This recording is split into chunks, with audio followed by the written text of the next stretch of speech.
Boa tarde a todos os assistentes de Portugal.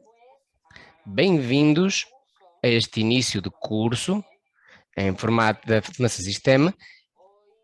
Hoje nós vamos falar nestes dois idiomas, com tradução simultânea em português e em espanhol. E antes de começar, queria convidar-vos aqui na parte inferior do ecrã, procurem o ícone do globo, que está na parte inferior, onde podem escolher o idioma com o qual vão seguir esta sessão, seja em português ou em espanhol. Mantenham, por favor, esta opção até ao final do seminário, a opção de idioma que escolherem.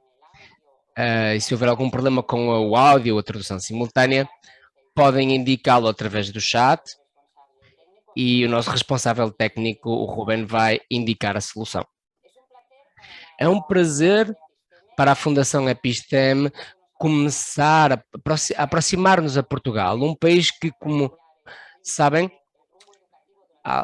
mudou o seu rumo educativo há uns anos, desde 2011 até 2015, a partir da mão do seu Ministro de Educação, Nuno Crato, no momento, que tem a capacidade e a habilidade de vai partilhar connosco a sua experiência. E da mesma maneira também é um prazer contar com todos vocês na audiência e todos os assistentes também de Portugal que nos acompanham para podermos partilhar qual o nosso pensamento educativo, a defesa da educação como uma necessidade, como um processo humano, através de evidências científicas.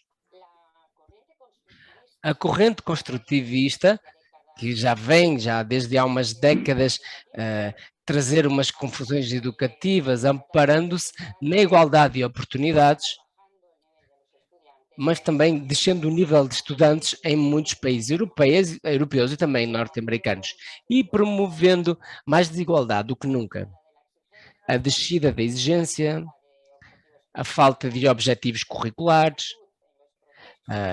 o relaxamento nos processos de avaliação, somado a um compêndio de processos não qualificáveis, como as emoções, os valores, as competências, não são tidas em conta, colocaram a educação num labirinto difícil, com duas prováveis saídas.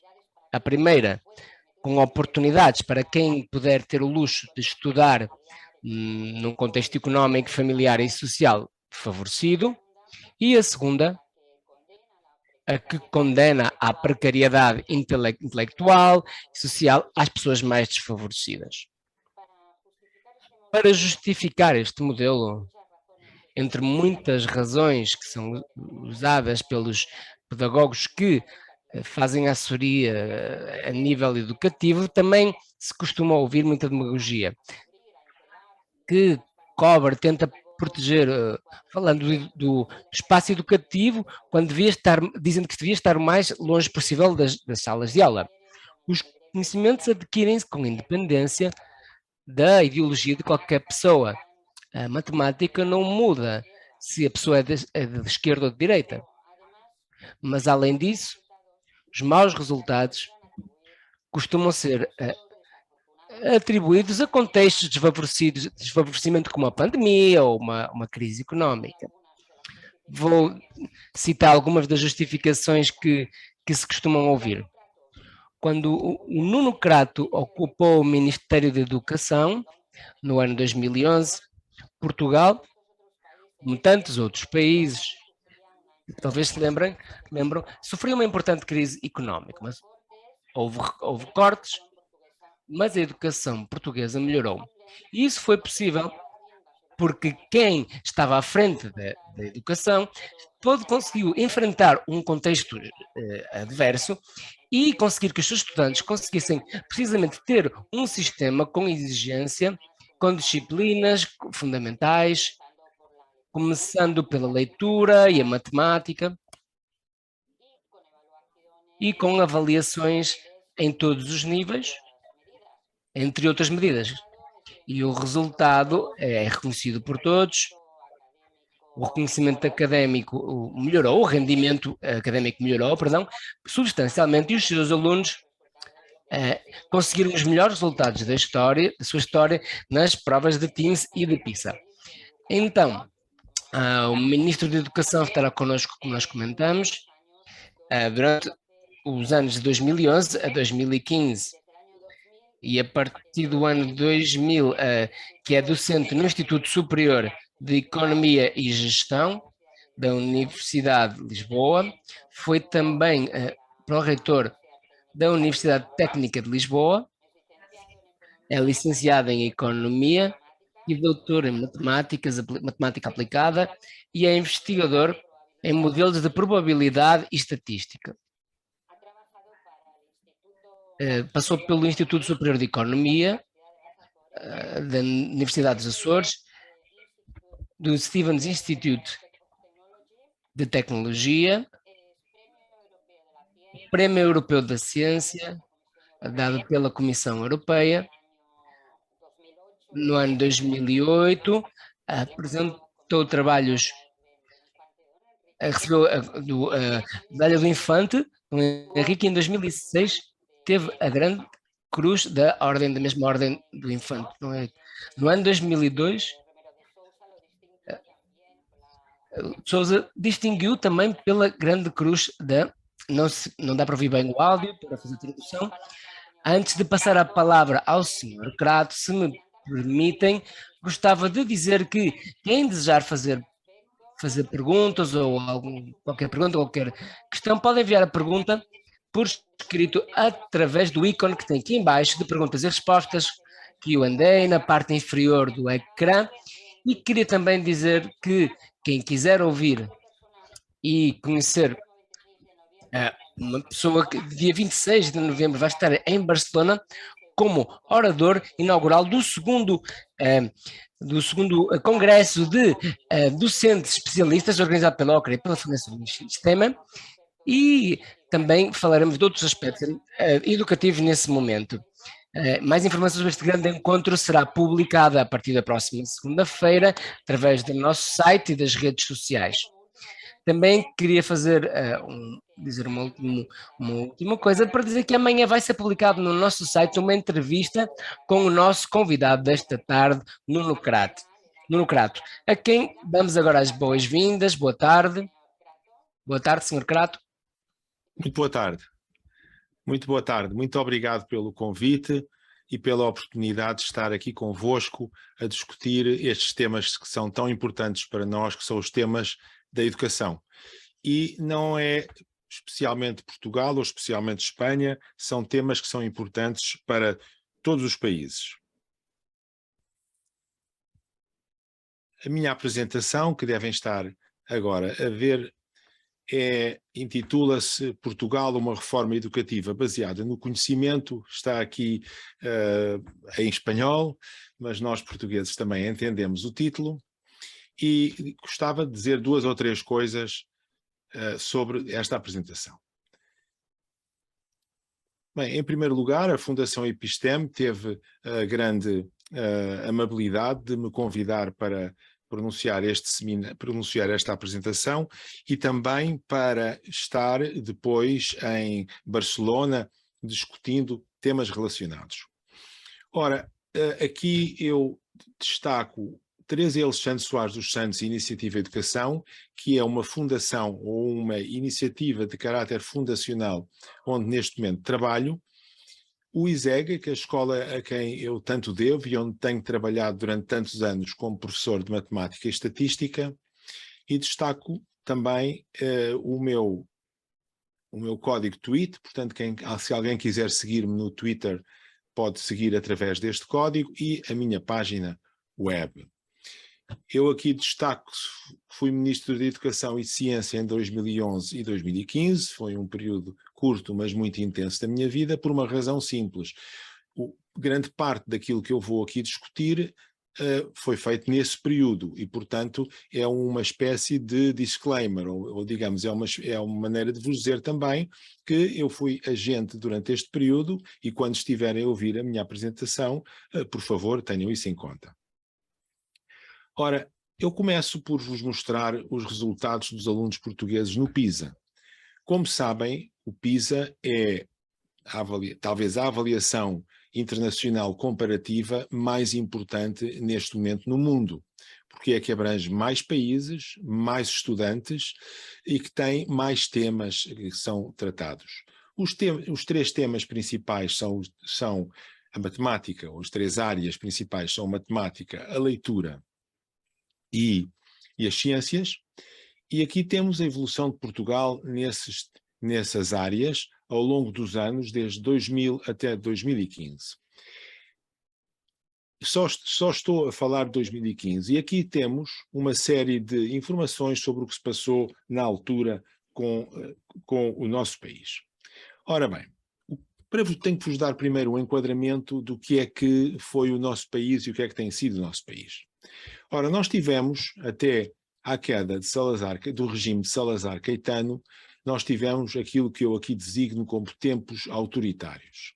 A que se seguiu, depois da Revolução dos Cravos, uma era que tem muitos períodos, mas que, por simplificação, eu direi que é a era romântica. Romântica tanto no sentido de bem-intencionada, de império da vontade, como também em termos um bocadinho, em algumas coisas, não muito realista. Ora, esta época romântica em educação traduziu-se por uma série de ideias não muito realistas. Em seguida, apareceu aquilo a que eu chamarei os tempos pragmáticos, que começam mais ou menos em 2000 e que vão até mais tarde, até 2011, e permitam-me que neste período grande, que é o grande período de crescimento, de melhoria da educação em Portugal, que eu destaque este período em que estive mais envolvido do que nos outros. A este chamo tempos pragmáticos, a este chamo conhecimento na base e vamos perceber porquê muito em breve. Ora, o que é que se passou? Porquê é que Portugal evoluiu tanto e porquê é que a situação mudou em relação ao que era? Porquê é que a era romântica se transformou nos tempos pragmáticos? Bem, há um facto muito importante que aconteceu em 1995, que foi Portugal entrou pela primeira vez no TIMSS. O PISA é um sistema de avaliação que funciona com base nestas três áreas nos alunos que fazem 15 anos, nos alunos com 15 anos de idade, independentemente do ano escolar em questão. O TIMSS é um outro sistema de avaliação que é até anterior ao PISA e que funciona em ciências e matemática e que é feito por ano de escolaridade. O TIMSS do quarto ano de escolaridade é o mais antigo e o mais conhecido. Ora, este TIMSS apareceu e Portugal foi avaliado nesse período, portanto, Portugal aderiu à avaliação TIMSS em 1995 e quando as avaliações saíram em 96 e 97, porque estas coisas demoram sempre alguns anos a sair, verificou-se que o nosso país tinha tido um desempenho muito baixo e que apenas 2 países estavam abaixo do nosso desempenho. Apenas 2 países. 2 países que também não são conhecidos por terem um sistema educativo muito avançado em termos internacionais. Ora, isto foi um choque. A este choque sucede um outro choque, que é o choque do PISA, cujos resultados saíram em 2001. E, portanto, nós que anteriormente não tínhamos nenhuma forma de comparar internacionalmente os resultados do nosso país com os resultados dos outros países, nós que tínhamos apenas algumas indicações daqui e da acolá dispersas, de repente participamos em 2 estudos que são estudos muito bem organizados, de base estatística muito bem organizada, e esses 2 estudos nos mostram que Portugal está numa situação má em termos educativos. Portugal estava numa situação má. Portanto, há um choque.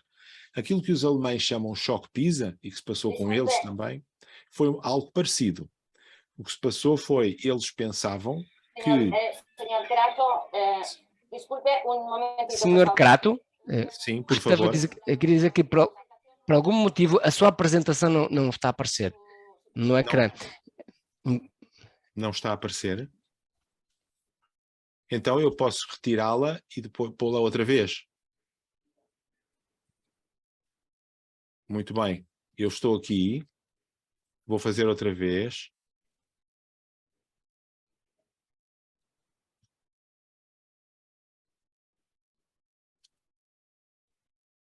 Bien, sí, ahora se ve bien. Agora sim, vê-se ok. bem.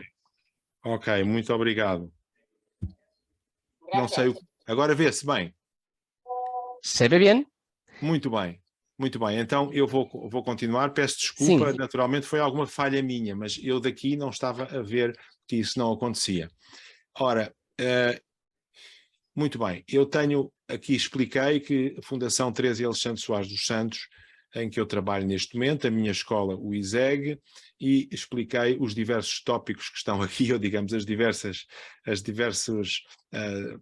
indicações que estão aqui neste primeiro slide. Depois passei a um segundo slide em que mostrei os resultados portugueses no PISA. E estes resultados portugueses no PISA evoluíram muito, como se vê, entre 2000 e 2015. Há aqui muita informação neste slide, mas não será muito importante entrar em pormenores. É importante perceber como as coisas evoluíram. Eu falei dos tempos autoritários, da era romântica, dos tempos pragmáticos e destes tempos que eu chamo conhecimento na base. E isto permite enquadrar, quem não conhece a situação portuguesa, permite enquadrar aquilo que se passou e perceber melhor aquilo que se passou. Ora, em seguida falei do Teams e mostrei que o Teams também revelou Portugal numa situação não muito favorável, numa situação educativa não muito favorável. E agora o que se passa é que isto foi um choque, foi aquilo que nós podemos chamar choque PISA ou choque PISA Teams, e Portugal reagiu. E isto é muito importante. Portugal reagiu a partir de 2000. Percebemos que a situação não era ideal, que era preciso fazer alguma coisa, e tomámos uma série de medidas que nos permitiram avançar muito. Por exemplo, se agora formos olhar para o Teams do quarto ano, nós vemos que o Teams do quarto ano em 2015 teve um salto brutal nas classificações e em vez de termos apenas 2 países abaixo, passámos a estar acima de 36 países. Ora, isto significa que Portugal mudou muito. E Portugal começou a ser notado e a ser elogiado. Por exemplo, agora no relatório PISA de 2015, destaca-se Portugal como um dos 2 únicos países que conseguiram tanto subir o desempenho daqueles que estavam mais bem colocados, portanto aumentar o número de high achievers, como se diz no PISA, e reduzir o número dos menos colocados, portanto reduzir os low achievers. E isto foi acompanhado de uma série de evoluções muito positivas. Por exemplo, no abandono escolar, o abandono escolar também se reduziu imenso. E isto é obra de muitas gerações de professores e de responsáveis políticos e de escolas e diretores de escolas, que o abandono escolar reduziu-se imenso. O abandono escolar neste momento está ainda bastante mais baixo do que isto, mas até 2015, que é este período que estamos aqui a considerar, ele teve esta descida absolutamente espetacular. Portanto, não só os resultados melhoraram, como também pode-se dizer que as desigualdades se reduziram neste sentido, em que passou a haver menos alunos fora da escola e passou a haver menos alunos com um desempenho muito inferior àquilo que é considerado mínimo. Ora, a que é que isto se deve? Porque é que nós temos hoje 2 países diferentes? Nós temos hoje 2 países diferentes daquilo que eram antes do PISA e do Teams. Porquê? Por vários fatores. O primeiro fator, eu diria que foi foi este mesmo. Foi o aparecimento dos resultados PISA e Teams, que foram resultados que foram uma chamada de atenção para os portugueses sobre a situação em que o ensino se encontrava. Antes disso, se nós quisermos ver um pouco a história e ver as declarações de responsáveis políticos, de responsáveis educativos, nós vemos que havia uma divisão. E havia muitos, talvez a maioria, que diziam não, Portugal está numa situação ótima. Aqueles que diziam que Portugal estava numa situação ótima tiveram que reavaliar a sua ideia, porque quando apareceu o PISA e quando apareceu o Teams, verificou-se que Portugal não estava numa situação ótima. Portanto, o primeiro fator foi este, o choque PISA e o choque Teams, ou por ordem, o choque Teams e o choque PISA. Depois há outros fatores específicos. Nomeadamente, em 2001, há uma batalha legal que muita gente travou durante anos e anos contra o Ministério da Educação. Entre essa gente encontram-se jornalistas, encontram-se pessoas de fundações, encontram-se comentadores, encontram-se educadores, que a batalha era a seguinte: nós queremos saber os resultados das escolas. Ora, em Portugal, até à altura, não era possível saber os resultados das escolas uma por uma. Estou a falar dos resultados onde eles existem. Na altura apenas existia o exame do 12º ano, portanto, o exame de conclusão do liceu, de conclusão da escolaridade pré-universitária. Esses resultados não eram conhecidos. Não se sabia como é que esta escola estava a funcionar comparada com outra escola, ou a escola olhando para ela própria. Não se sabia. Isso era proibido. O governo não divulgava esses resultados. E houve uma batalha legal e política para que o governo passasse a divulgar os resultados. E foi em 2001 que, pela primeira vez, essa batalha legal, com instrumentos legais, foi ganha contra aquilo que era, na altura, o governo. O governo pensava, e o governo foi obrigado a divulgar os resultados, e os resultados foram conhecidos. Quando os resultados foram conhecidos, houve algo de muito importante que se tornou claro. É que havia escolas em meios desfavorecidos que tinham resultados muito razoáveis ou mesmo bons. E havia escolas em meios favorecidos que tinham resultados pouco razoáveis ou mesmo maus. Ou seja, não há uma fatalidade.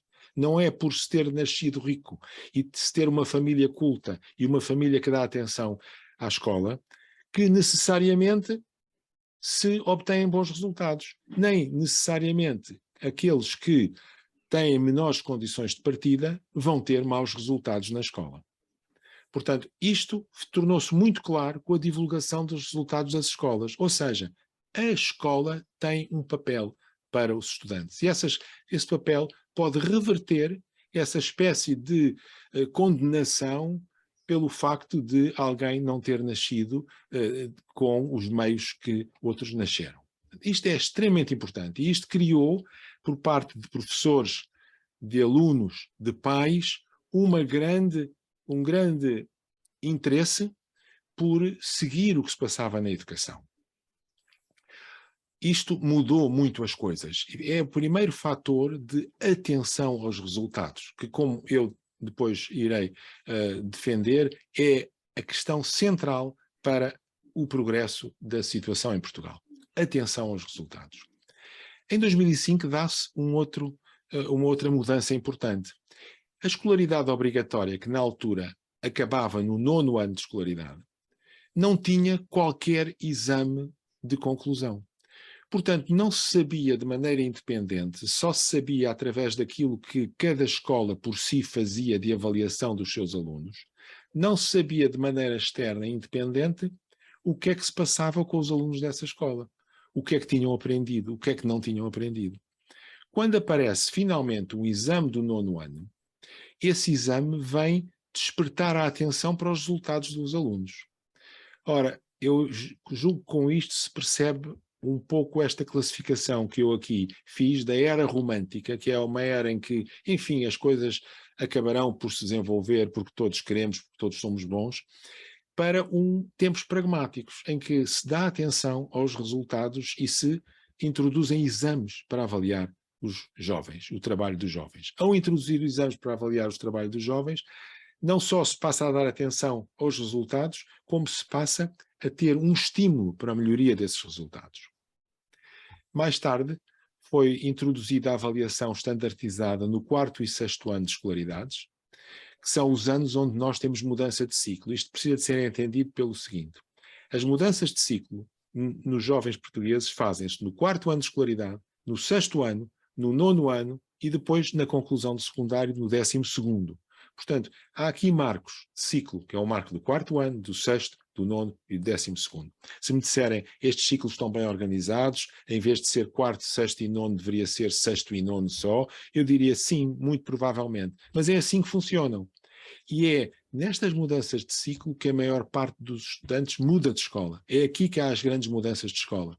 Portanto, é aqui neste momento que os jovens que estavam numa escola passam a estar noutra escola e por isso precisamos saber como é que eles passam de uma para a outra, o que é que aquela escola fez para este ciclo. Foram também introduzidos programas especiais de atenção à matemática e de atenção ao português. Em 2007, logo um ano depois, é introduzida a avaliação de manuais escolares, coisa que não existia anteriormente, que é uma coisa muito bem concebida, em minha opinião, que foi feita em 2007 e que também mudou os manuais escolares. Porque em vez de haver um manual escolar que um autor fazia, outro manual escolar que outro autor fazia, que depois as escolas escolhiam com base na sua opinião apenas, passou a haver informação certificada sobre esses manuais escolares. E essa informação certificada por entidades independentes obrigou os manuais escolares a melhorar, a eliminar uma série de erros que tinham e a se tornarem mais bem estruturados. Ora, tudo isto se passou com partidos diferentes. E em 2011 há uma mudança de governo, com um partido também diferente, um partido que já tinha estado no governo, mas que não foi esse que introduziu, que pôs em prática o exame de 9º ano e que fez estas avaliações que eu descrevi, mas foi um outro. O que interessa é que todos estes partidos, em seguida também aquilo que se passou entre 2011 e 2015, foi algo que foi feito essencialmente caminhando no mesmo sentido. Em 2011, há o fim das competências como base do conhecimento e há um desenvolvimento das metas curriculares. Metas curriculares são uma espécie de programas educativos, mas mais bem especificados e mais especificados em termos de resultados escolares e de aquisição de conhecimentos. Ora, em 2011, as metas melhoram. E em 2012 são introduzidas provas no 4º e no 6º ano de escolaridade.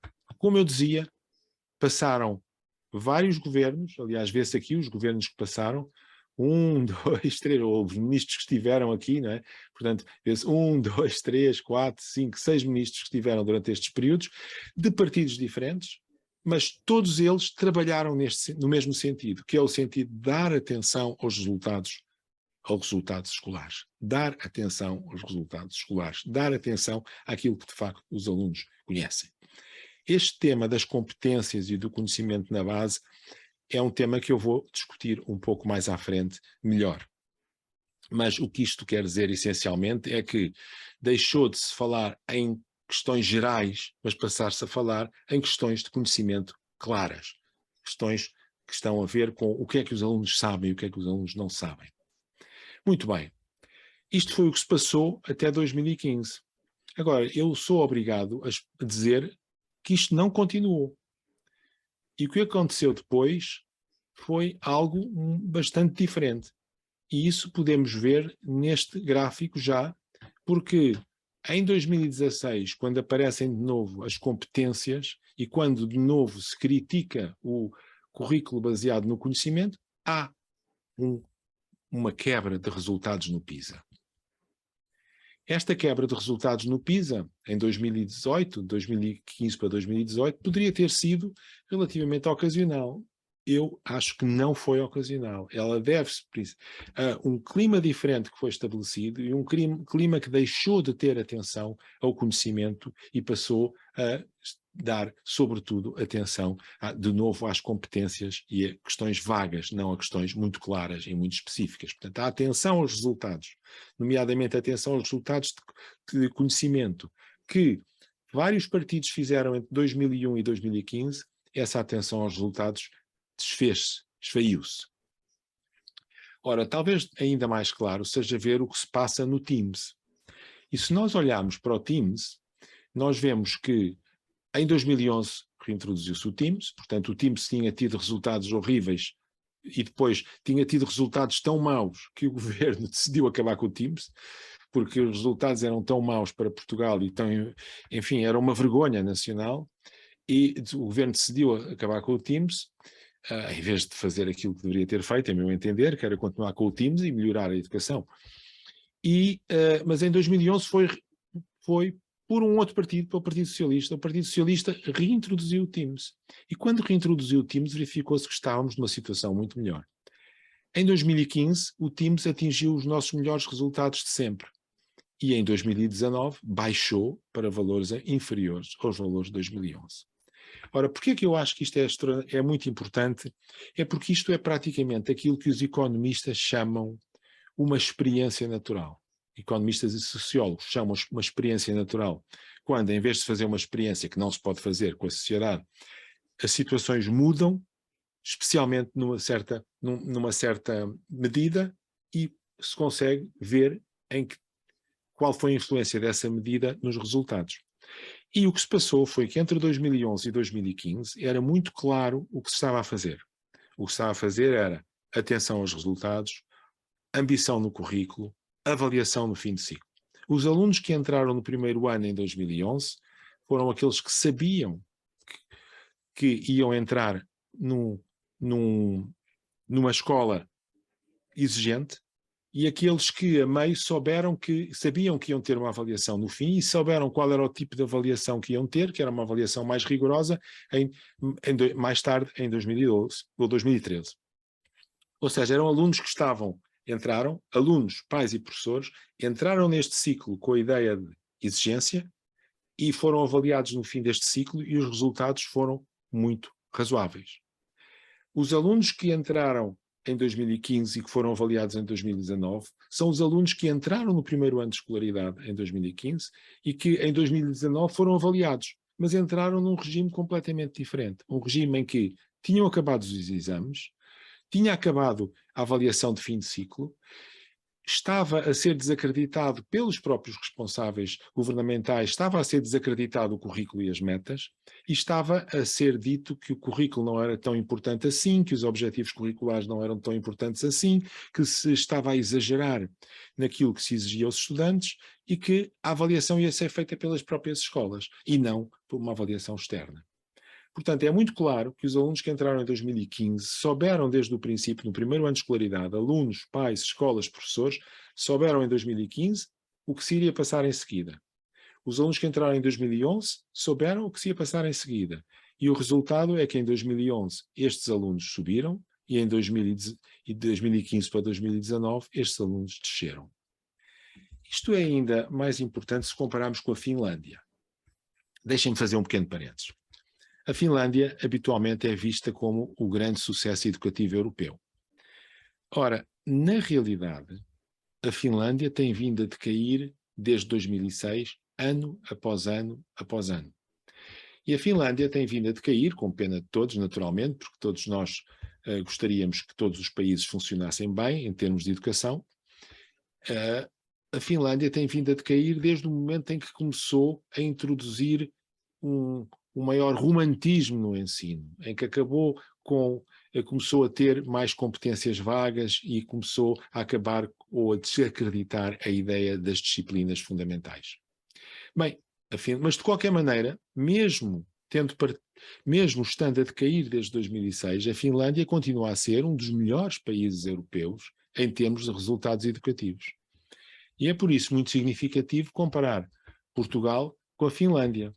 E nós vemos que Portugal, em 2011, estava abaixo da Finlândia, bastante abaixo da Finlândia, digamos que talvez cerca de 20 pontos abaixo da Finlândia. 20 pontos é praticamente um ano de escolaridade, o equivalente a um ano de escolaridade. Há um bocadinho menos, talvez.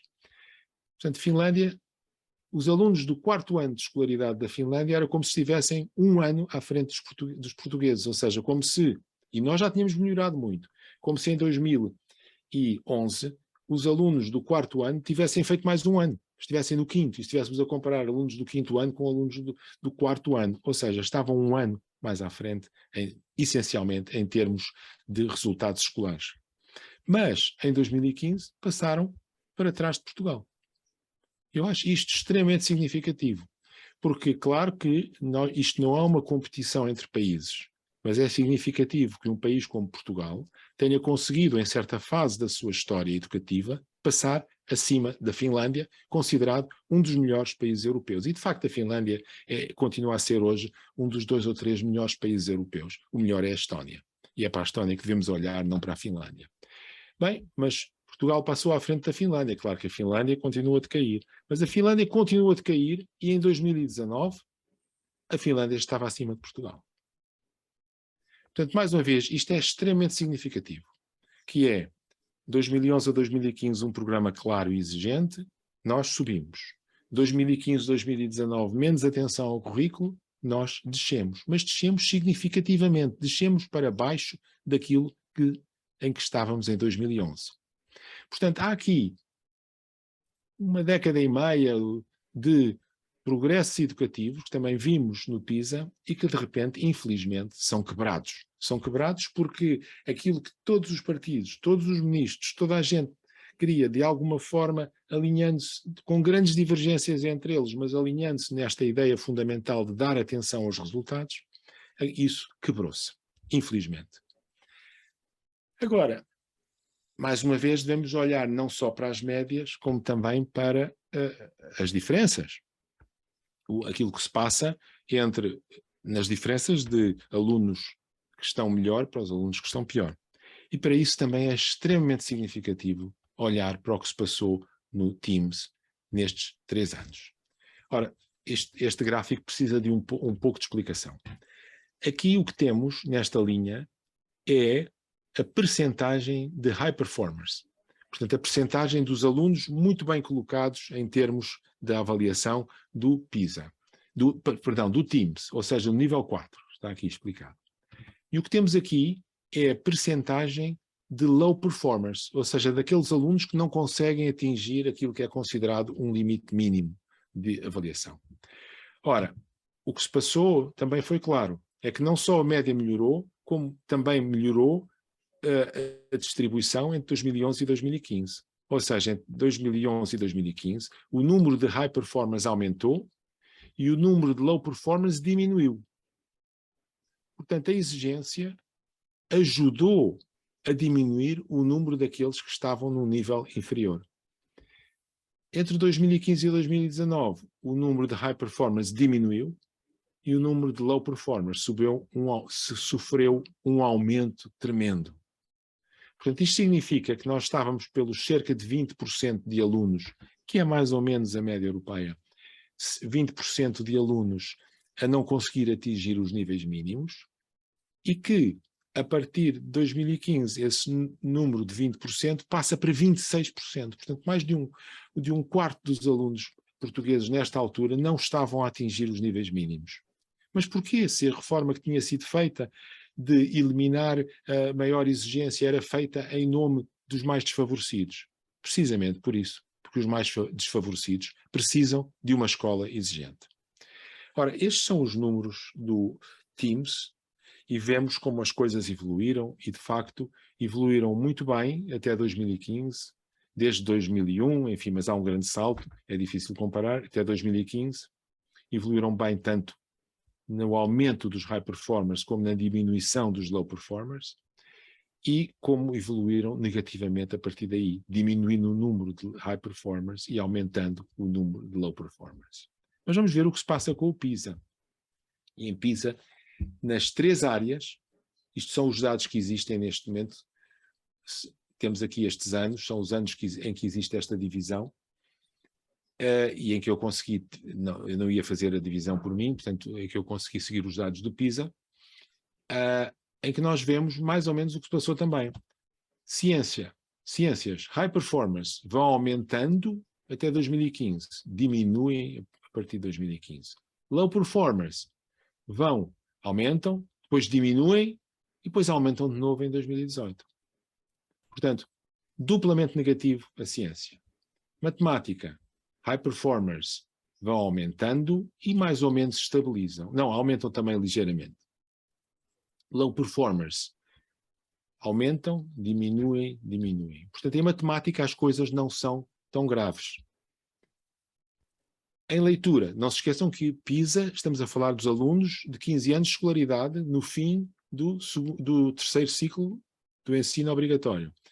E no Teams estamos a falar de alunos no fim de aproximadamente 10, 11 anos de idade, no fim do 1º ciclo de escolaridade. Aqui na leitura, também mais ou menos o mesmo. Os high performers sobem e depois descem ligeiramente, os low performers sobem, depois descem, depois aumentam. E isto é que é muito grave. O número de jovens com extremas dificuldades na leitura está pelos cerca de 20% nesta última avaliação internacional que nós fizemos. Bem, eu não estou a dizer isto com o objetivo vão. O objetivo é que se perceba aquilo que um país pode fazer de bom e aquilo que um país pode fazer de mau. E então convém perceber aquilo que se passou entre 2009, 2006, 2015. E o que se passou, muito sinteticamente, foi mais ambição curricular. O que é que eu quero dizer com isto? Quer dizer, querer que o currículo vá mais longe, querer que os jovens saibam mais. Ter metas mais precisas, ou seja, ter objetivos de aprendizagem mais precisos, mais claros, que se saiba melhor aquilo que se está a fazer e que exista mais avaliação dos alunos. O que se passou a partir daí e que de facto veio prejudicar a situação é isto. Menos ambição curricular, começou-se a dizer que o currículo era muito exigente, que eram coisas a mais, que ninguém conseguia, que não valia a pena, que era preciso aprender menos. Portanto, isto é uma coisa espetacular, que é dizer-se, não queremos que os alunos aprendam mais, queremos que aprendam menos. É absolutamente espetacular. As metas, ou seja, os objetivos escolares curriculares foram completamente desvalorizados e introduziu-se maior flexibilidade curricular. Ora, claro, flexibilidade curricular em si não é mau. Aliás, quem introduziu maior flexibilidade curricular foi a equipa que trabalhou comigo, fui eu e a minha equipa que trabalhou comigo na educação, salvo erro em 2014, exatamente, em 2014. Nós introduzimos alguma flexibilidade curricular. Mas uma coisa é ter flexibilidade no currículo quando existe avaliação e quando existem metas claras para objetivos claros, no essencial. Outra coisa é a flexibilidade curricular sem avaliação e com objetivos de aprendizagem menos claros. E menos avaliação. Eu diria, se me perguntarem quais são as duas coisas mais importantes em educação, eu diria as duas coisas mais importantes são o currículo e a avaliação. Claro, partindo do princípio que as escolas existem, que existem professores preparados, e tudo isso é evidente. É evidente que, se estivermos a falar em Moçambique, eu diria que é muito importante investir nos equipamentos escolares e que isso e investir na formação de professores e tudo mais. Mas em países como os nossos, que são países em que a rede escolar está praticamente construída, é sempre possível melhorar aqui e acolá, mas essencialmente não chove dentro das salas de aula, ou não chove dentro de todas, e quando chove há possibilidades de mudar, e em que os professores sabem, ou o essencial dos professores sabe aquilo que está a ensinar, em países como o nosso, eu diria que as coisas essenciais não são as cadeiras, não são os computadores, mas são estas duas. Um bom currículo e uma boa avaliação organizada a partir do currículo, claro.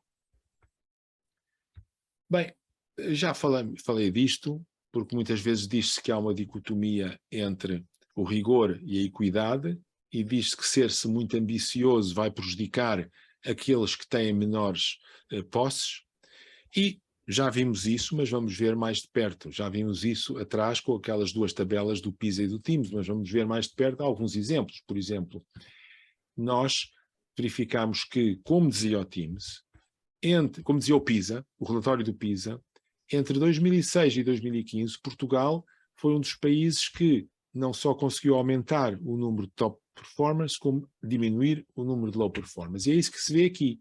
Aqui estão diminuir o número de low performers, é o que se quer. São estes países aqui que conseguiram diminuir o número de low performers.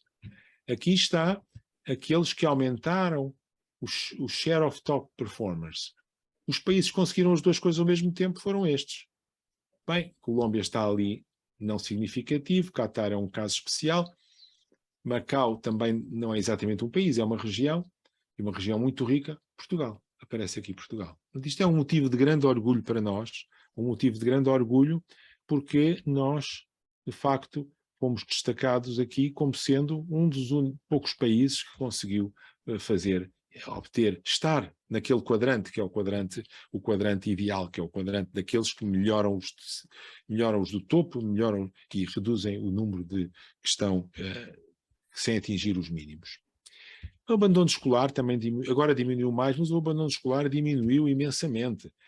Em 2000 estava nos 43%, e agora em 2015, quando saímos, estava nos 13,7%, e é aqui a maior redução, a mais rápida foi feita durante este período, que é aquele período que junta os dois períodos, que é o período da pragmático e o período de consciência no currículo. Bem, eu gostaria de tornar um pouco mais claros os eixos que julgo serem fundamentais de uma reforma educativa com sucesso.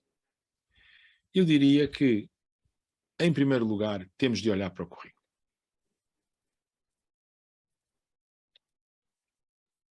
Tudo começa com o currículo. Como é que deve ser então o currículo? O currículo deve ser exigente. O currículo não deve ser aprendam algumas coisas. O currículo deve ser, não, vamos tentar elevar o nível cognitivo dos alunos o mais que pudermos. Vamos ensinar-lhes mais. Vamos ter um currículo exigente, em que se saiba, em que se aprenda. Depois, claro, deve ser centrado nos temas essenciais. E os temas essenciais nós sabemos quais são. Primeiro o português e a matemática, a aritmética e a geometria, mas primeiro o português e a matemática, depois as ciências, depois as línguas, a história, a geografia, são estas as matérias fundamentais. As artes, portanto, nós temos que dar imensa atenção à leitura e à matemática logo de início, e não podemos dizer que isto é tudo igual, que todas as disciplinas são iguais. Claro, todas as disciplinas são importantes, mas há disciplinas que são prioritárias em certos anos e outras que não são tão prioritárias. E é prioritário a leitura e a matemática nos primeiros anos de escolaridade, e a essas áreas devemos dar uma grande atenção. E depois não é só o currículo ser exigente e estar centrado nos temas essenciais, é também que existam metas, ou seja, objetivos, que sejam bem estruturados, que sejam progressivos, que as coisas se encaixem umas nas outras, que não se aprenda aqui a Revolução Francesa e depois ali a pré-história e depois se volte ao tempo do Carlos V e depois a seguir se fale do Filipe IV. Não é isso, é um currículo que seja bem estruturado, que as coisas se encaixem umas nas outras, que o aluno vá aprendendo coisas umas por cima das outras, de forma a ser cada vez a progredir nesse currículo e a fazer sentido daquilo que está a aprender. Uma ideia muito difundida é que o aluno deve aprender coisas de que gosta. Outra ideia muito difundida é que o aluno deve aprender, deve ir aprendendo uma coisa aqui, outra coisa acolá. Bem, a realidade é que se o aluno aprende as coisas de uma forma estruturada, se vai acumulando conhecimento sobre conhecimento, então o aluno consegue fazer sentido daquilo que está a aprender e consegue gostar do que está a aprender. De outra maneira, são coisas dispersas. E para isto eu diria que é preciso o conhecimento na base. Por vezes fala-se de um currículo baseado em competências, ou seja, nas aplicações. Bem, as aplicações são coisas desconexas. Os conhecimentos é que são coisas conexas. Ou seja, eu para aprender a mudar um pneu de um carro, convém-me saber mais ou menos o que é a pressão, o que é a pressão atmosférica, o que é a pressão interior do pneu, o que é os parafusos, o que é a força nos parafusos, ter uma ideia disso. Mas é uma coisa desconexa, porque eu a partir daí não aprendo mais outras coisas. A partir daí não aprendo outra coisa interessante, como lançar um foguetão feito de plástico. Não. Isso é uma coisa, uma competência, uma capacidade que é algo desconexo. Para ter conhecimentos conexos, eu preciso de ter conhecimento sobre o que é uma força, o que é um fluido, o que é a pressão dos fluidos. Quer dizer, preciso de ter coisas que façam sentido umas nas outras e, para isso, eu preciso basear o meu currículo no conhecimento. Em segundo lugar, eu diria que era preciso uma avaliação frequente. Portanto, currículo e avaliação são as duas coisas fundamentais. Em Portugal, essa avaliação frequente significa avaliação, ou significaria a avaliação nos finais de ciclo. 4º, 6º, 9º, 12º anos. E significa a possibilidade de haver avaliações externas. As avaliações externas são muito mais são muito mais equitativas do que as avaliações internas. As avaliações internas têm sempre um maior grau de subjetividade. Mas devem ser feitas as duas, claro. Aliás, a avaliação deve ser feita em muitíssimos aspectos. Avaliação formativa, avaliação diagnóstica, avaliação sumativa, etc. Vários aspectos da avaliação. Externa, interna, standardizada, não standardizada. Mas nós precisamos de avaliação externa para comparar aquilo que se passa nas escolas com uma meta que se perceba. Senão, cada escola tenta o seu melhor e, às vezes, isso não é suficiente. A avaliação deve ser vista como um incentivo a melhorar. Muito bem, tudo isto significa que currículo exigente e avaliação vão incentivar os alunos a avançar. E aqueles que não avançam, o que se faz? Reprovam ou retêm-se, como se diz? Eu acho que este dilema está mal colocado. O que é preciso é criar condições para que todos adquiram os conhecimentos básicos para poderem passar de ano, para poderem progredir na escolaridade. E isso, às vezes, a escola não consegue fazer naturalmente para todos. E é preciso um programa adicional, ou vários programas adicionais, que combatam esse sucesso. Ou intervenção atempada. Intervenção atempada significa mal surjam as primeiras dificuldades. Se calhar com horas especiais para os alunos que tenham mais dificuldades. Se calhar com agrupamentos temporários de alunos, conforme aqueles que têm maiores dificuldades, que podem, no fim das aulas, juntar-se com o professor especial a dar-lhes um apoio especial. Ou seja, é completamente errado, em meu entender, simplesmente ser-se exigente, fazer avaliação e depois os alunos que, eu vou dizer algo que em português é um bocadinho, não é um português muito correto, os alunos que se desembrulhem. Ou seja, os alunos que resolvam as coisas por si. Isso é completamente errado. É completamente errado deixar para cima dos alunos apenas. Há alturas em que nós vamos ter que ajudar e há alunos que vamos ter que ajudar. E para ajudar temos que ter um programa de combate ao insucesso desses alunos, temos que detectar atempadamente as dificuldades que existem e intervir atempadamente e encontrar métodos de o fazer. Eu depois posso, se houver interesse nisso, posso explicar melhor quais foram os métodos que nós seguimos. E sempre com esta ideia, toda a gente pode chegar a um nível razoável, como dizem os ingleses, everybody can reach a reasonable level. Bem, agora há outra coisa que eu julgo que apoia isto, e que é a autonomia escolar. E se nós dermos créditos às escolas e possibilidades às escolas de se adaptarem para apoiar os alunos com dificuldades, e se lhes dermos incentivos, mas se esses incentivos forem baseados naquilo que a escola consegue progredir, nós sim temos autonomia escolar. Ora, aqui temos outro erro gravíssimo habitualmente, que é o erro de fazer autonomia sem avaliação. É o pior erro possível. É o pior erro possível. A autonomia sem avaliação. Tal como será erradíssimo não haver nenhuma autonomia ou não haver nenhuma avaliação. Mas juntar estas duas coisas é de facto aquilo que é uma receita para um insucesso. E portanto, autonomia sim, mas com avaliação e com incentivos baseados nessa avaliação. Muitas vezes tem-se uma atitude em relação à escola, em relação à sociedade, que é de controlar tudo aquilo que se faz. Eu defendo a atitude contrária. Defendo a atitude de dar a maior das liberdades às escolas, a maior das liberdades aos professores, mas depois avaliar os resultados. Ou seja, o que as escolas, os professores, toda a gente deve entender é que tem que se ter liberdade, tem que se ter autonomia para resolver os problemas, mas depois a seguir, essa autonomia é avaliada, o resultado dessa autonomia é avaliado. Além disto, algo que também se discute muito são os percursos vocacionais. E, de facto, nós precisamos de ter percursos, sobretudo no secundário, sobretudo para os jovens a partir dos 15 anos, às vezes antes, às vezes depois, precisamos de oferecer caminhos alternativos, nomeadamente percursos vocacionais. E esses percursos vocacionais funcionam bem se houver colaboração das empresas desde o princípio. Porque estas alternativas fazem todos progredir. Ou seja, os alunos que o querem poderem fazer uma formação profissional que depois não lhes fecha a porta a prosseguir estudos, se o quiserem, é algo que beneficia os alunos que querem fazer uma avaliação profissional e que beneficia aqueles que não o querem fazer. Portanto, esta possibilidade é algo que é muito importante. Agora, tudo isto começa aonde? Tudo isto começa com o currículo. Eu já falei quase uma hora, vou-vos deixar com algumas referências para o caso de quererem explorar um pouco melhor aquilo de que eu vos falei.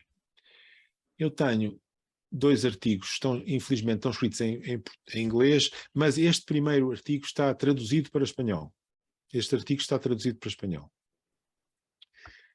E com o título é mais ou menos a tradução direta deste, Reformas Educativas em Portugal, e é possível procurá-lo e encontrá-lo, está online e é open access, quer dizer, pode-se ir buscar o online. E tenho um outro artigo, que é mais recente, este é de 2021, este ainda não tem os resultados do Teams, que é este, Math Curriculum Matters. E este artigo está também online no European Mathematical Society Magazine. Portanto, se quiserem, de alguma maneira, perceber melhor, aprofundar um pouco aquilo que eu aqui estou a dizer, aqui disse, estes 2 artigos explicam, talvez melhor do que as minhas palavras, ou pelo menos de maneira mais sistemática, aquilo que eu acabei de dizer. Há um livro que eu recomendaria, que é um livro que não é só meu, é um livro que eu organizei, mas que tem vários países, e este livro, que avalia os resultados do PISA, é feito com base nos resultados do PISA, tem uma série de recomendações, que está também open access, portanto também se pode ler o livro, que estão mais ou menos isto, concentrar no fundamental, ter um currículo exigente, rico em conteúdo, rico em conhecimento. Conteúdo rico em conhecimento. Não é conteúdo rico em competências, é conteúdo rico em conhecimento. Ter avaliação, que seja frequente e rigorosa, mas apoiar os estudantes. E finalmente eu deixarei aqui uma frase que é das frases mais profundas que eu conheço, apesar de ser das frases que parecem mais banais. Que é de um economista norte-americano que dizia isto. Mais ou menos isto que aqui está. Ele não falava em resultados educativos, falava em resultados em geral. E que é, as políticas educativas devem ser julgadas pelos resultados educativos e não pelas intenções e pelas declarações políticas. Este é um dos maiores erros que se faz. Um dos maiores erros que se faz é dizer, não, eles estão a fazer bem porque eles estão a reduzir as desigualdades. Não, eles estão a fazer bem porque eles estão preocupados com as competências dos alunos. Não, eles estão a fazer bem porque os alunos entusiasmam-se. Não, porque eles estão a tentar que os alunos se entusiasmem. Mas, ao fim e ao cabo, há uma coisa que importa. E essa coisa que importa é sempre esta. Os alunos aprenderam mais? Aprenderam mais os alunos? Os alunos estão mais bem preparados, não só em conhecimento, como também em capacidades, estão mais bem preparados para enfrentar o futuro ou não? Essa é que é a questão essencial e é a questão em que nós devemos ponderar sempre que estamos a falar de uma análise de algo social, sobretudo de algo tão importante como a educação. E aqui vos deixo. Muito obrigado. Muchísimas gracias, señor Crato. Muito obrigado, Sr. Crato, pela sua exposição nesta conferência. Agora chega o momento de pessoas que queiram fazer perguntas da parte dos assistentes. Lembramos que podem formular as perguntas por escrito, já nos mandaram algumas, através da secção de perguntas e respostas. Eu gostava simplesmente, estamos a enviar mais perguntas, de fazer eu uma pergunta. Foi capaz de estabelecer um currículo muito exigente e com uma avaliação muito rigorosa, mas também falou que no ano 2014 disse que o senhor e a sua equipa foram capazes também de introduzir uma certa flexibilidade. Eu gostava de saber como é que conseguiu conjugar este cenário, estes 2 contextos de exigência curricular e avaliação com a flexibilidade. Muito bem, é uma pergunta, de facto, muito importante.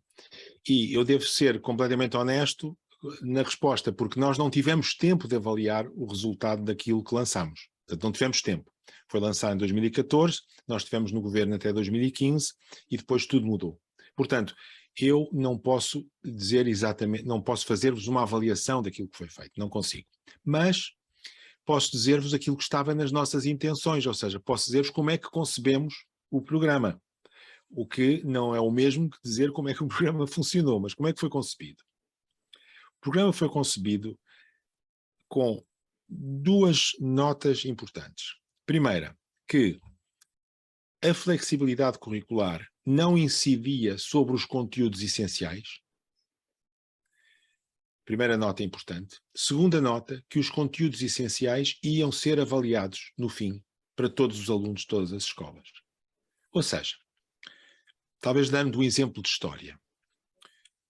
Todos os alunos devem conhecer um pouco da história mundial. E aquilo que devem conhecer, quanto mais melhor, aquilo que devem conhecer da história deve ter uma série de marcos fundamentais. Devem saber o que foi a Primeira Grande Guerra, o que foi o fascismo, o que foi a Segunda Grande Guerra, o que foi o comunismo. Isto estou a falar só do século XX. Mas podem os alunos estudar mais e ter mais alguma coisa sobre aquilo da sua terra. Não sei, mas, por exemplo, os alunos de Granada podem querer estudar um pouco mais como é que foi o século XX em Granada. Ou, se falarmos da história mundial e dissermos todos, agora tentando dar um exemplo de Espanha dos últimos, desde o nascimento desde os reis católicos.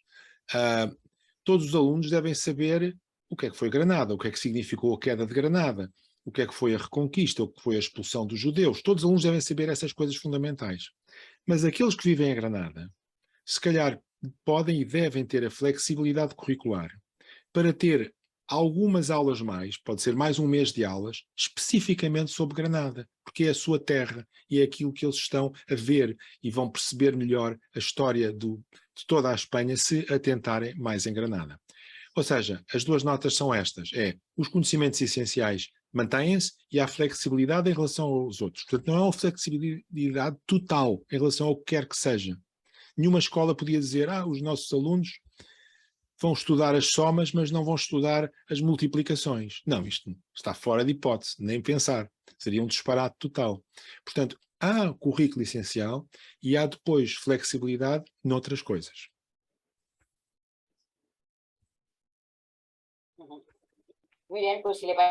Muito bem, então, se considera, vamos começar agora a passar para as primeiras perguntas.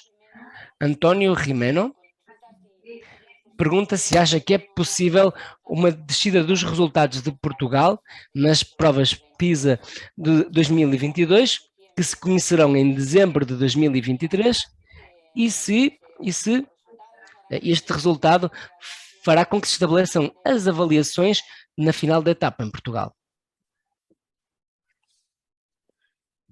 Muito bem. Isto é um bocadinho especular, mas em 2022 vai existir um fator fundamental para todos os países. E esse fator fundamental vai ser a pandemia. E a pandemia vai baixar os resultados, sem dúvida, de todos os países, ou de quase todos os países. Vai certamente trazer-nos muitas notícias más. E então as coisas vão se misturar. E em política em política educativa, é raro termos dois momentos tão claros como aqueles que eu mostrei no Teams. Portanto, em 2023, eu duvido que algo de importante seja acrescentado do ponto de vista de repensar as decisões políticas, porque aquilo que vai ser acrescentado vai ter misturadas muitas coisas com uma descida de resultados devido à pandemia. É o que me parece, mas é melhor não falar antes de ver os resultados. Eu espero ver os resultados. Ou não falar muito antes de ver os resultados.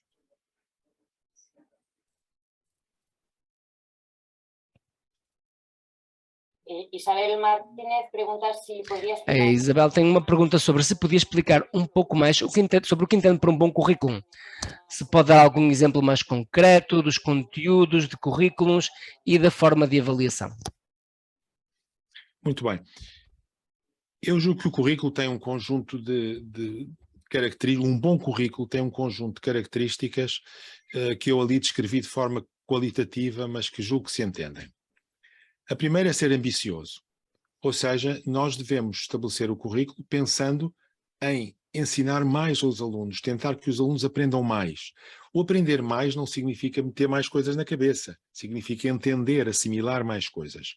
E, portanto, o currículo não deve ser baseado nesta ideia laxista de que vão-se aprendendo umas coisas à medida que os estudantes, à medida que seja possível. O currículo deve ser baseado num objetivo claro de fazer progredir todos os estudantes. Isso é aquilo que eu entendo por ambicioso. Em termos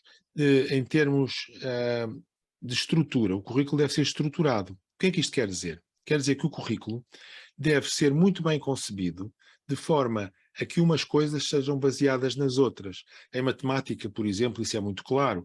Os alunos não podem aprender a multiplicar antes de saber somar, não podem aprender a dividir antes de saber somar, subtrair e multiplicar.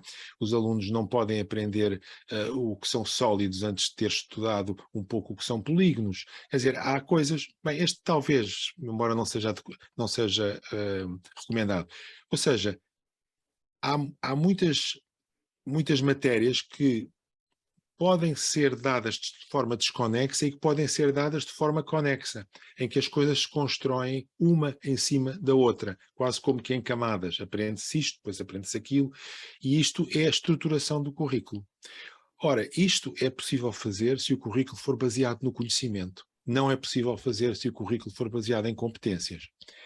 Eu julgo que, e defendo isso, que competências ninguém sabe o que é que quer dizer, para começar. Ninguém sabe o que é que quer dizer competências. Porque para algumas pessoas competências é uma espécie de capacidades ou habilidades, muitos no sentido de aplicação. Há outras pessoas que entendem competências como tudo junto, como um conjunto complexo, como diz a OCDE, de conhecimentos, capacidades, possibilidades de execução, conhecimentos procedimentais, conhecimentos declarativos, etc. Muita coisa ao mesmo tempo. Portanto, ninguém sabe bem o que é que quer dizer competências, mas vamos partir do princípio que competências quer dizer aplicações, portanto, capacidade de aplicação. Porquê é que o currículo não pode ser baseado na capacidade de aplicação? Porque a capacidade de aplicação é desconexa. Eu posso, conforme há bocado dei o exemplo, eu posso aprender a mudar o pneu de um carro, mas, e a seguir posso aprender a lançar um foguetão de plástico, mas estou com isto a aprender conhecimentos físicos, mas estou a aprendê-los desconexos. Enquanto isto são as aplicações. Agora, o conhecimento é aquilo que está estruturado e é aquilo que a humanidade inventou para enfrentar o mundo. O existir física e matemática e química e geografia e história, quando no fundo o mundo é muito complexo e todas as coisas em certa medida se misturam, o existir física, matemática, existirem disciplinas é devido à nossa maneira, à única maneira que nós temos para conhecer o mundo. E por isso é que é importante que os nossos estudantes tenham um currículo estruturado com base no conhecimento, com base nas coisas que se aprendam umas sobre as outras. Por exemplo, o aluno não pode aprender álgebra abstrata, não pode aprender álgebra, ou seja, não pode aprender a utilizar os símbolos x, y, etc., antes de saber fazer contas, sem símbolos algébricos, só com os números. Antes de saber fazer contas com números, não se deve ensinar contas com símbolos algébricos. E por aí adiante. Não se pode aprender. Em geral, é melhor aprender primeiro polinómios e depois funções em geral, etc. Quer dizer, as coisas devem estar encaminhadas umas sobre as outras. Portanto, baseado no conhecimento, estruturado e avaliável. As ditas competências são muito difíceis de avaliar. O que é fácil de avaliar são os conhecimentos. Agora, claro, os conhecimentos não devem ser vistos como algo que se meteu na cabeça sem entender. Os conhecimentos significam dominar as matérias, dominar os conceitos, ser capaz de aplicar esses próprios conceitos. E é isso que deve ser avaliado. Eu não sei se respondi, mas já falei muito sobre o tema, se respondi no essencial ou não à questão.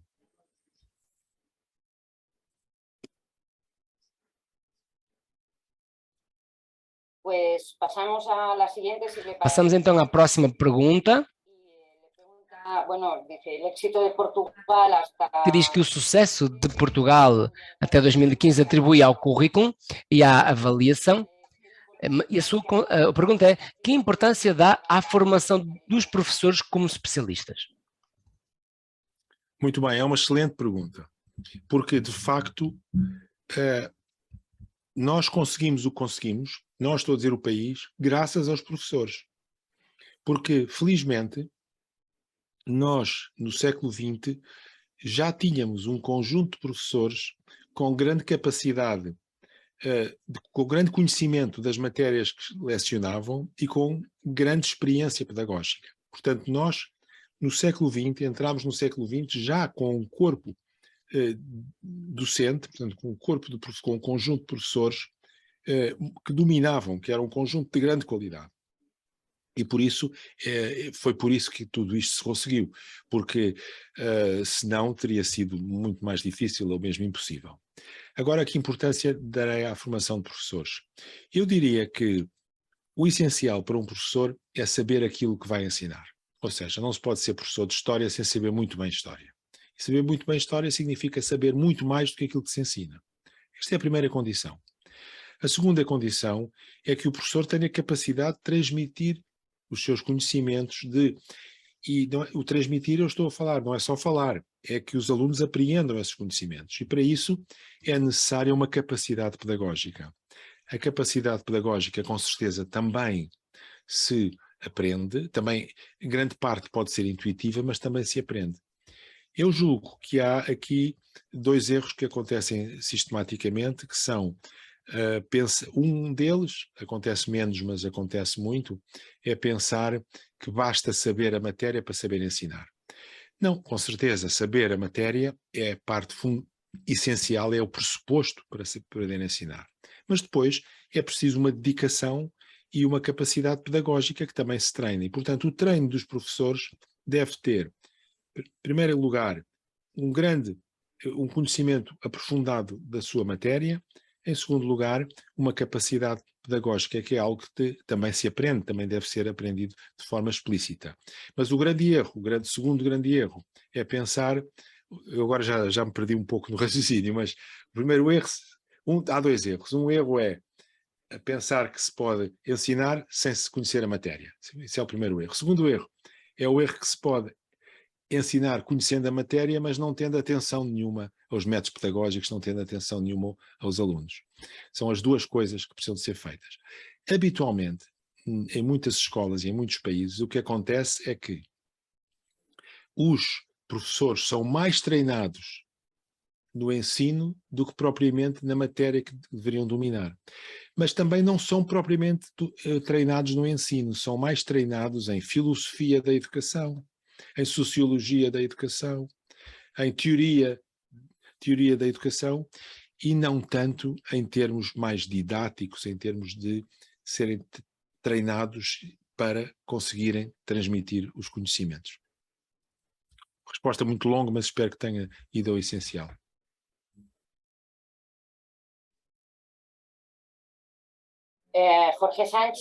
Jorge Sánchez também diz: há uma fundação espanhola muito influente no âmbito educativo e político que diz no seu site, num artigo que se chama Portugal, um modelo educativo como referência, que diz que a chave do sucesso português é tanto o consenso com os agentes educativos do país, como deixar o currículo de lado.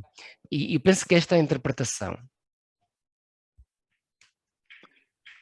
E gostaria de um comentário meu a isso, imagino. Bem, o consenso é um pouco relativo, mas a realidade é que houve durante o princípio do século XX, portanto eu estava, como eu disse, mais ou menos entre 2000 e 2015 aproximadamente,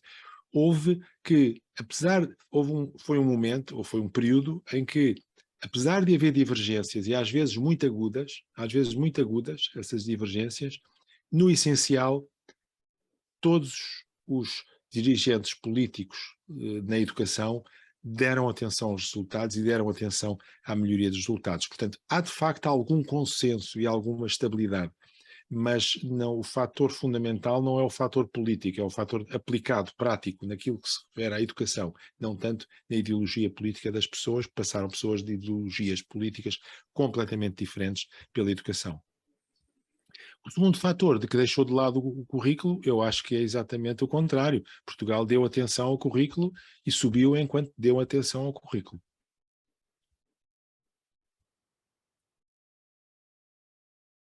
Pero Hilario Silva le pregunta su opinión acerca del... Hilário Silva pergunta a sua opinião sobre o incentivo universal para a aprendizagem, que é uma das bases da nova reforma educativa na Espanha. Eu peço desculpa, eu não entendi. Podiam dizer em espanhol e em português. Que opinião tem sobre o facto do desenho universal para a aprendizagem? Do OPA, no seu acrónimo, que é uma das bases pedagógicas da nova lei educativa na Espanha. Eu não conheço aquilo, não conheço, portanto não posso pronunciar-me. Não posso pronunciar-me. Peço desculpa. Adriana Chacón pergunta que se modificou também o currículo proposto para a formação dos professores e professores nas universidades quando estava no seu mandato político. Muito bem. Em relação aos professores nas universidades, não se mudou nada e também há muito a dizer sobre a maneira como se ensina nas universidades. Também há muitas coisas que podiam ser muito melhoradas. Mas em relação à formação de professores para o ensino não universitário, houve uma mudança de legislação que aumentou a área curricular, a área da docência, e aumentou a área da docência, essencialmente isso. Portanto, comparativamente, o professor passou a ser mais formado na área da docência e menos na área pedagógica.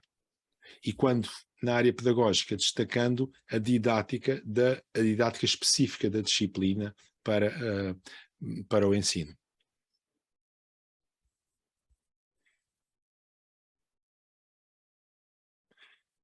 Uma pergunta da Irene, de Múrcia, que diz: há países, como há anos acontecia na Espanha, nos quais se destaca muito em ideologias como uma forma de evidência científica, como, por exemplo, o ABP, o trabalho por âmbitos, o abuso da tecnologia. O que é que opina sobre estes assuntos que estão a afetar os resultados dos nossos alunos? E diz também obrigado pela sua exposição.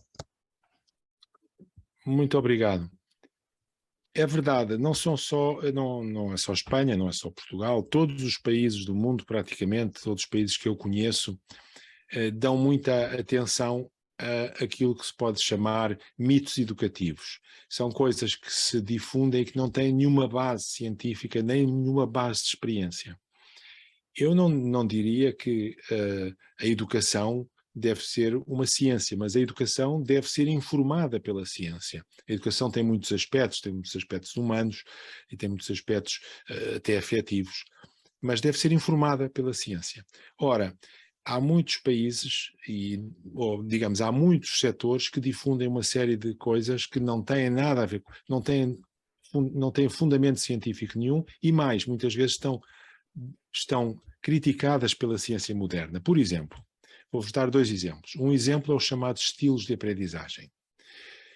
Há muitas pessoas que dizem que existem estilos de aprendizagem e nós devemos adaptar o ensino ao estilo de aprendizagem de cada aluno. Há alunos auditivos, há alunos visuais, há alunos kinestéticos, há muito tipo de alunos e então o ensino deveria ser adaptado a esses estilos de aprendizagem. Isto é algo que não tem fundamento científico nenhum. Nada, não há nenhum fundamento científico para isto. E existem uma série de argumentos científicos contra. A segunda coisa, portanto, isto é uma coisa que não tem fundamentação científica, mas é muito difundida. Segunda coisa que eu poderia dizer é a ideia de que a memória não é importante para o ensino e de que não se devem memorizar coisas. Ora, isto é não só totalmente errado, como errado também em termos do que é memória. Memória é aquilo que nós temos dentro de nós, aquilo com que raciocinamos. Portanto, dizer que não se devem memorizar coisas porque o que é importante é o raciocínio é completamente errado.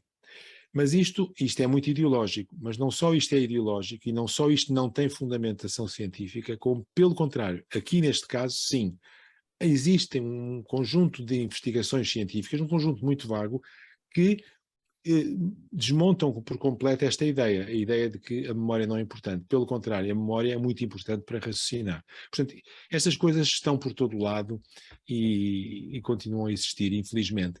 Eu julgo que o nosso papel, das pessoas que se preocupam com estes temas, é procurar sempre saber o que a ciência nos diz, naquilo que a ciência nos diz sobre os diversos temas e para nos informar as nossas discussões e a nossa prática. Eu falei-vos da Iniciativa Educação, que é uma iniciativa de caráter fundacional em que trabalho. A Iniciativa Educação, no seu site, tem uma preocupação de divulgar estudos modernos sobre temas educativos, para que os professores e pais e todos aqueles que se interessam por educação possam perceber o que é que hoje se discute em ciência que possa ter implicações para a educação.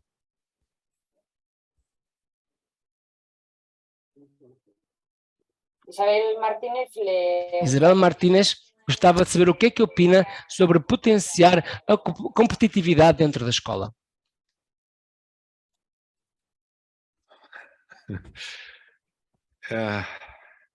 É um tema ainda mais difícil de opinar, porque alguma competitividade é boa, nenhuma competitividade é má, mas demasiada competitividade será má. Eu não sei responder de facto, porque posso pensar em termos, fazer um paralelo, por exemplo, competitividade em ginástica. É bom que exista alguma competitividade, que os jovens se treinem e dizem eu consigo saltar mais alto, eu consigo correr mais depressa, e se treinem e tentem ser melhores do que eram, sobretudo, mas também com alguma concorrência com os outros. Isso é saudável. Mas se isto é levado à paranoia, então isso é altamente prejudicial para os alunos. Portanto, alguma competitividade nas escolas não me faz confusão nenhuma, mas não exagerar. Agora, o que é exagero, o que não é exagero, eu não sei definir, portanto, mas darei apenas esta opinião geral. Não sei se adiantei muito.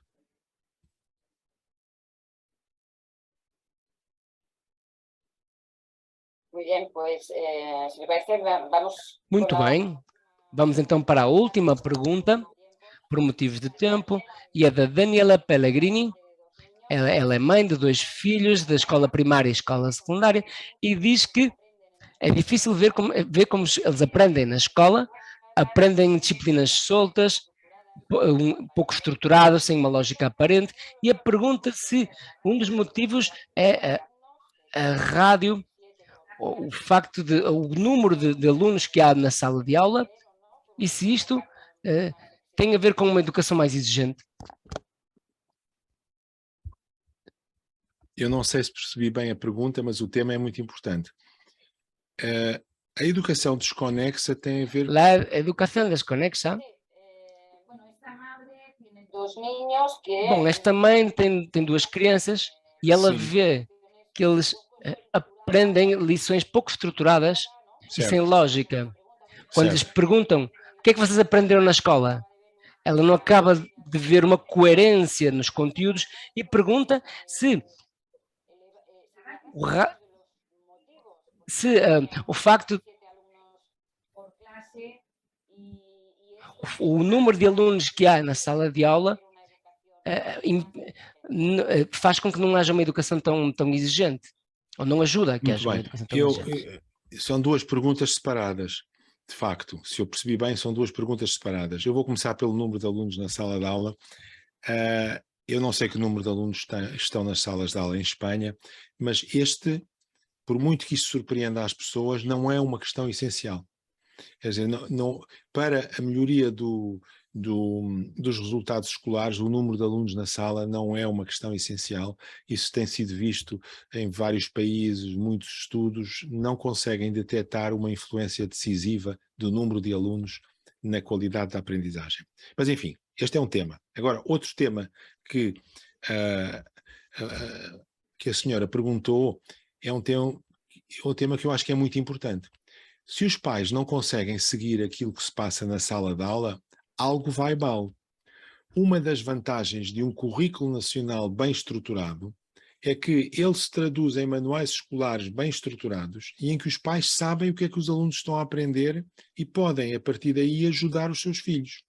Se o jovem chega a casa um dia com uma coisa, outro dia com outra, e o pai não consegue ver a conexão entre as coisas, algo está mal, porque o pai deveria poder ver a conexão entre as coisas. O currículo é importante para muitas coisas. O currículo orienta toda a aprendizagem, orienta os autores de manuais escolares, orienta professores, orienta pais, orienta alunos, orienta escolas e orienta aqueles que fazem a avaliação, aqueles que fazem os exames nacionais e sem ser nacionais.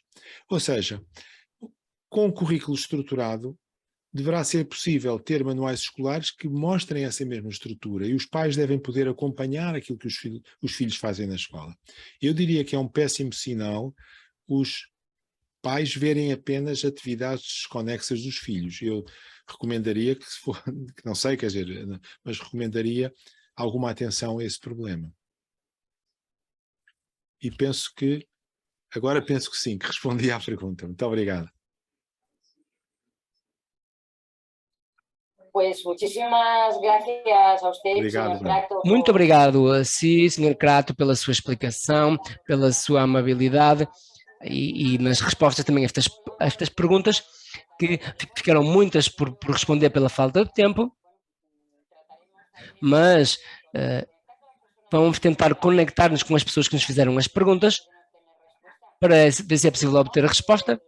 E se não, no dia 26 de novembro, como eu dizia anteriormente, o Nuno Crato estará connosco de maneira presencial.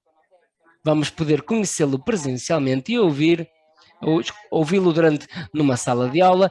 É na conferência inaugural do 2º Congresso de Especialistas Docentes, que vai ter lugar em Barcelona, durante o sábado 26 de novembro, e no qual vamos dar mais informação a partir da próxima segunda-feira no nosso site e nas nossas redes sociais. Nós chegamos ao fim deste interessante encontro com o Nuno Crato, a quem damos um grande agradecimento. Muito obrigado, meu.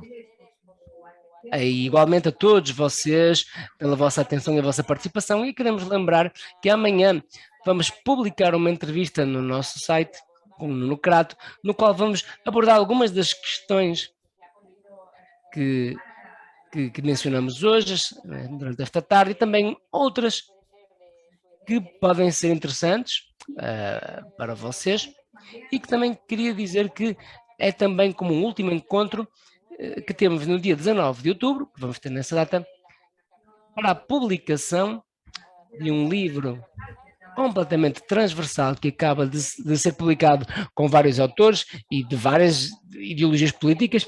Falávamos que a biologia não deveria entrar no âmbito educativo e nas aulas, porque aqui há uma grande representação nos aspectos educativos que publicaram este livro conjunto, e vai ser publicado no próximo dia 19 de outubro, aqui neste espaço aqui da Fundação Campistema. Vamos ter coordenadores, André Navarra, e juntamente com 2 dos escritores que participam nesta publicação conjunta. E sem mais demora, vamos despedir-nos de todos vocês, agradecendo mais uma vez a vossa assistência, a vossa participação, e convidamos para estar connosco no mês de outubro e no mês de novembro com o Nuno Crato, dia 26 de novembro aqui. Muito obrigado e boa noite para todos.